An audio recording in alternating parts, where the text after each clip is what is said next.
All right, boys. So, we have, I don't know why it wasn't declined. We have some new, well, sort of new concepts from base Lithium that I'm going to cover in this video because it's cool to talk about potential units that we could be getting, especially Droll and Zeldris. We're definitely getting more of them, right? And I'm really hoping we actually do get a new Gal and Velasquez soon. I feel like they're long overdue. Same of like yeah, no, we could get a Derriere, like from when she's like on the same side as Liz and stuff, right? From when Munspeed gets absolutely kachowed. Like from that period we could get a new one, right? Would be cool.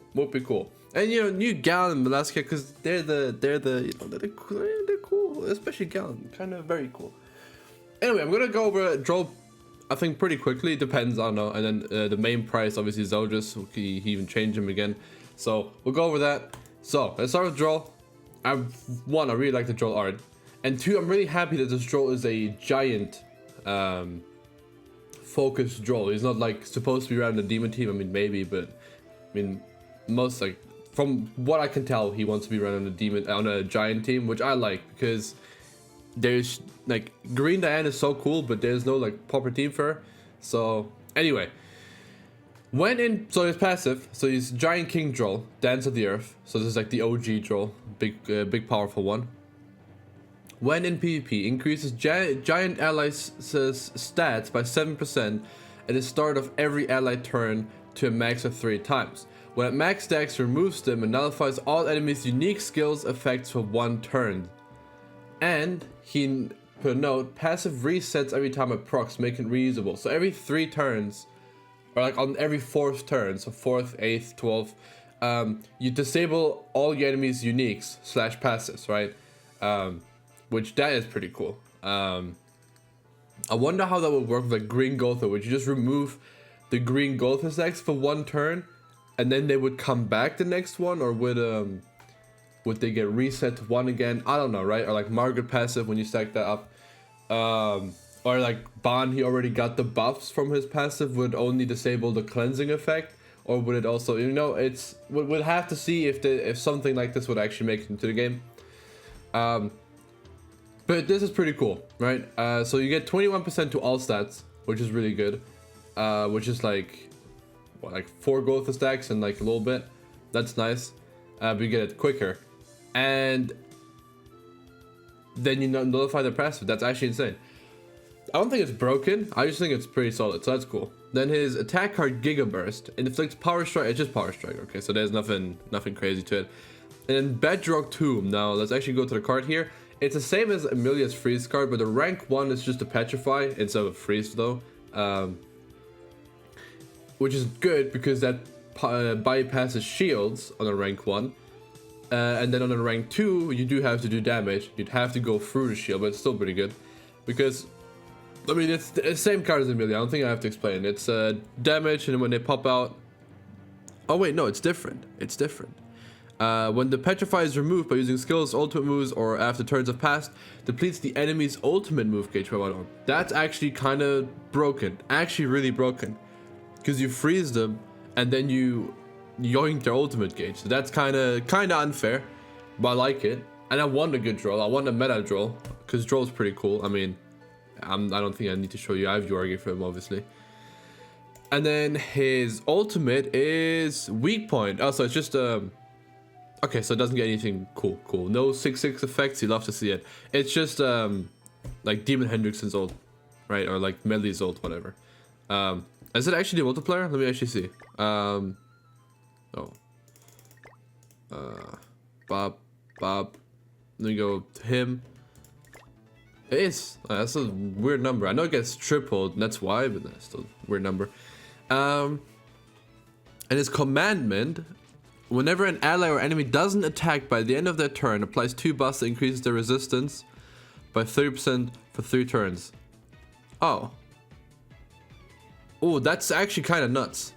That's actually kind of nuts. Dude, if you have, whoa, this is okay. So 1, this is really good with Green Diane. 2, this would technically still be good on the demon team, and 3, this would be really good with Green Diane actually, Cause you could run like this Droll, Diane, and like Melascula. So if someone doesn't attack, they get 2 buffs and 2 debuffs, right? So it's 4 things Diane would remove. So it's 160% extra damage she'd get from when she attacks. That's kind of nuts. That's pretty cool. I like that. He has different ultimates. He had different subsets, but Droll has really nice stats. I'd have to go to this page. Actually, let me go to this guy. All right, so his substats. Yeah, his weight. He has no crit defense. I didn't even know. Damn, if you sever him, he's done for. But yeah, low crit chance, low crit damage, but you don't really care. He's more of a tank. Even on this one, power strike is beefy. He has really good pierce, which I'm telling you, it makes damage and makes it skyrockets your damage. And then he has really good resistance too. Recovery rate, don't really care. But I mean, solid. He has solid stats, right? Defensively mostly. But and then offensive, he has a pierce rate. But I mean, they'd probably change it. They'd probably make him a crit beast or something, right? As they do. That's the draw. Pretty cool. I've been more excited for this Droll than I would be for the Zeldris.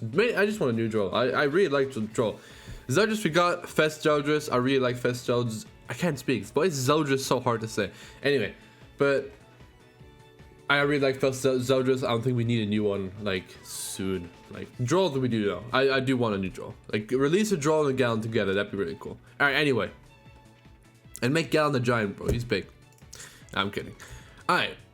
So, he updated the cards, but in what way? Oh, no, he just updated alright, okay, just the icon. Yeah, I agree, I like this one better. Okay, I need to sneeze, I'm gonna hold it back, and then, I'm just gonna talk. Alright, so his Power of the Demon King Zeldris. Okay, so it's the Zeldris from that point, okay. Doesn't have a commandment, because he gave it to Melios by that point. Okay, cool. Also, I still need to watch the Sunday Sense movie eventually, right? Let me know if you've seen it. Alright, increases the critical chance and critical damage of all demon allies by 10%. Nice. For every orb on the hero's ultimate move gauge. Okay. First of all, typo, lol. But also, that is kind of nice. That is. Well, actually, no, it's the opposite. It's actually kind of busted. You rush ultimate with this boy, and then it's over. Oh, wait, he has the same ultimate as Fez. Okay, so he'd have the same stats as this. What's Fez Zeldris' crit chance? Because I have no idea. Because you don't crit with him, because his card doesn't let you. I mean, his ult lets you crit, technically, but... 28. But he has mad crit damage. Which is good, obviously, but damn.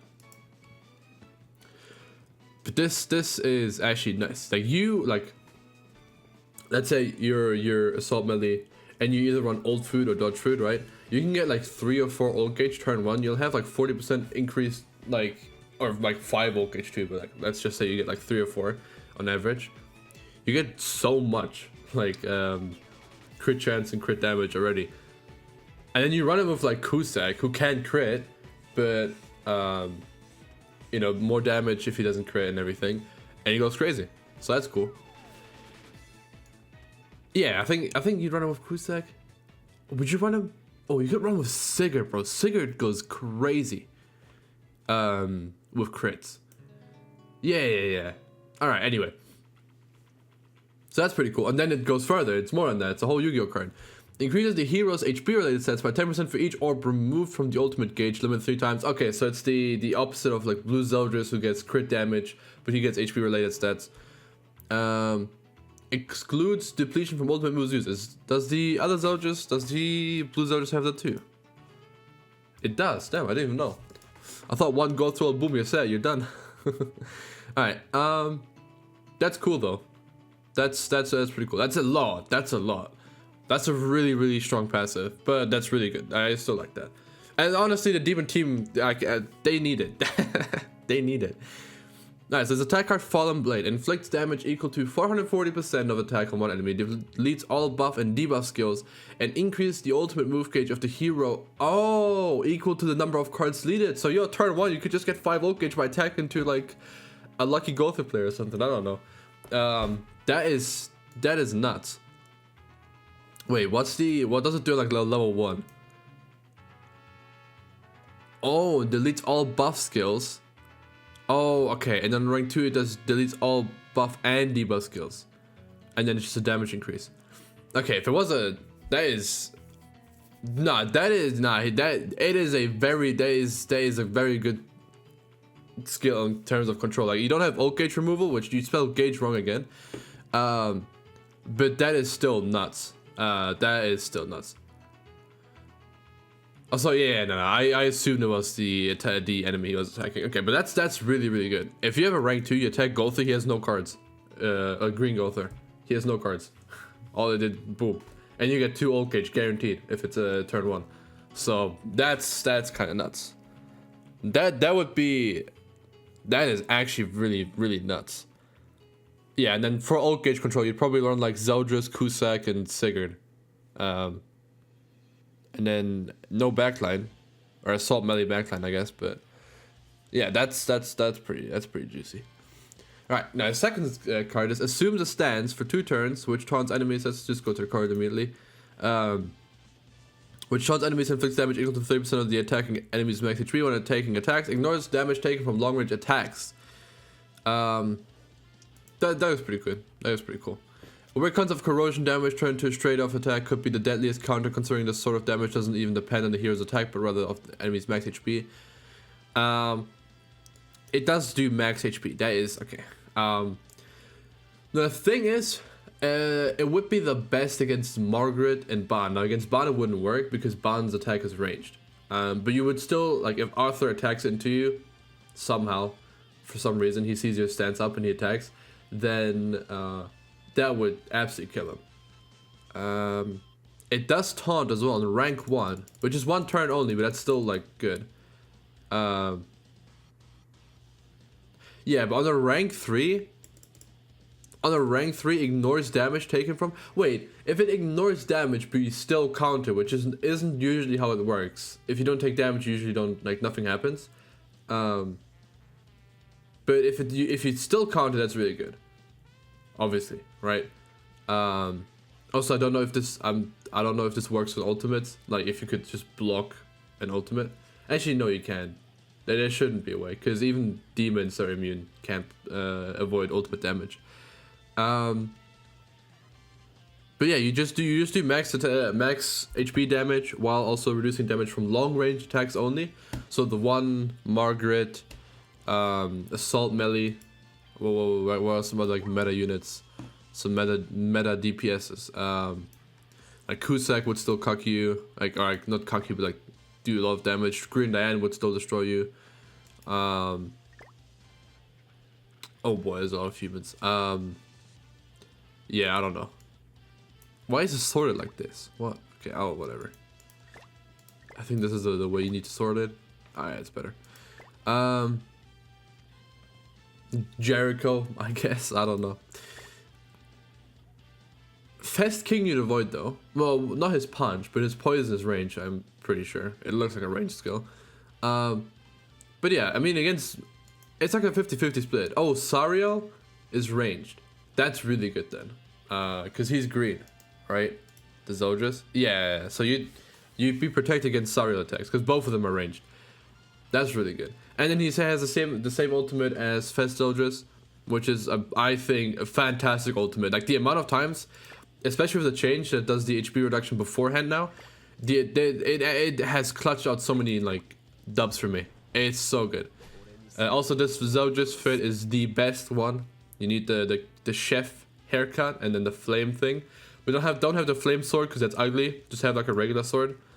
But yeah, that's really cool. I was gonna make a PvP video in which I was gonna use melee. This one specifically, you know, assault one. And then I was gonna say assault mode Meliodas, but he's racist. And I was gonna be like, oh, like, I'm just gonna pretend like he hates like every other race in Grand Cross, like he hates the goddesses and everything, right? No actual racism, right? Because that's not cool, boys. But, you know, I thought it'd be slightly funny to an extent. Everyone likes their silly humor. But I decided not to do it. I'll probably still do it tomorrow though. But yeah, anyway, that's the video I was going to record, but I woke up late. Path of Exile has been keeping me up since the league started yesterday, so yeah, anyway. That's pretty cool though. Thank you, basically. If you don't think he has any other ones, follow him on Twitter, by the way. I know I can scroll through his page safely.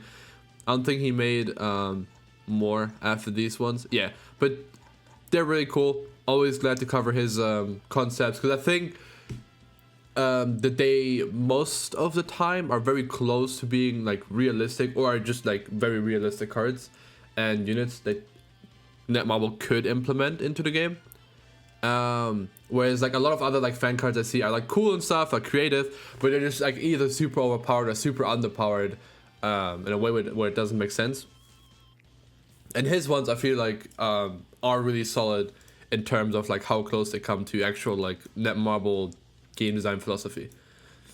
I wish he would do stats though. If he does like new units like this Droll, like he would just like show me the stats like at SA6 90 with all outfits, like his substats would be pretty cool. But obviously, I mean, anyway, that's it for the video. Thank you, basically, Leafeon, again. Very cool. I would like to see some human ones. No, make some fairy ones. You know what? Give Helbram, if you're up for it. Make a Helbram one. I want to see a Helbram one. I want to see what you could do with a Helbram from like back then in the war, right? That type of Helbram. It could be a king possessed Helbram, like when King went back, like when Droll and Glocks like went back and everything. Oh no, King was Glocks at the time. Yeah, that one. But like, oh, you know, something with that. Because fairies, I feel like, bro. I mean, look at this, bro. Half of them are Elaine, a king. It's so sad. Yeah, look. Oh no, and yeah, it's king, king, king, king, king, king, king, and then Elaine, Elaine, Elaine, Elaine, and then Helbram, whatever. Right? We need more. We definitely need more. I know there isn't many fairies and stuff. They should like implement like an OC fairy or something. I don't know. But I feel like we need more fairies. Also, red Glocks is iconic. And Glocks in general is just sexy. I need to get this Glocks up because I actually really like green Glocks. I need to get him up. What is his SA6 like? Let's see. So his SA5 is kind of doo-doo. Oh boy, actually I'm not getting him up. My god, they did not want to make him good. Red Glocks got good SA, I remember. That's why I did it. That's actually kind of yikes. Alright, anyway boys, I hope you guys enjoyed. That's going to be it for me. Look at Rimuru, Flashbang. Alright, good job.